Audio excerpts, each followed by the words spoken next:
I love my mice ever so much. You see, I own a little colony containing hundreds of mice, all finely bred and engineered in this very laboratory. But these are no ordinary lab mice, as they've advanced far past crawling through mazes for food.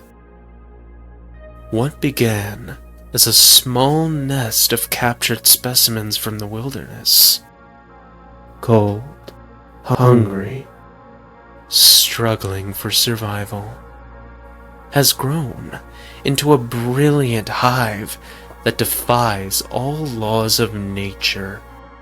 The mice have learned and built even beyond what I've trained them to do in the beginning. They don't just learn either. They educate one another and seek knowledge themselves. And though their little civilization thrives independently, they still know that I'm their master. Long ago, I used to fear that as the mice grew more intelligent, they would no longer need me and would overthrow not only myself, but the entire laboratory. Yet one night, it came to me that I mustn't think as a trainer, but as a god. For I have created their little universe. I let it be known that I have the power to destroy it just as easily. Is that not how all gods function? And as a god, I would lay down my own commandments. No mouse was allowed to disgrace their species. To ensure this, every week, I would take the weakest of the colony and drown them in a tank as the others watched, just to show them an example of what they must evolve past. Oh, yes. You may be wondering if there was ever a rebel among them, but you'll be pleased to know that the first was the last. The young female built up a stockpile of arms and attempted to attack my monitor screens with them. Foolish mouse. A god is indestructible.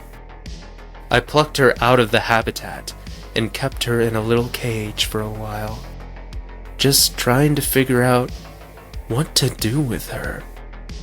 I need something more than drowning. A torture chamber. But physical harm wouldn't teach her anything. So I decided to build something that would remind her of her place as a lab mouse.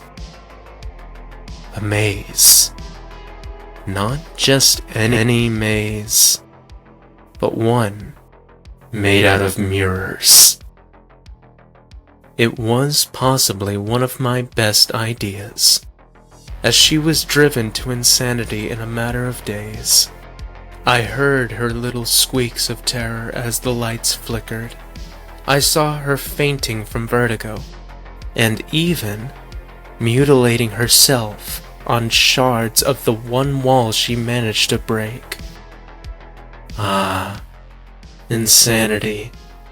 Just one problem of having an organic brain. One that neither I nor my brethren would ever be able to understand.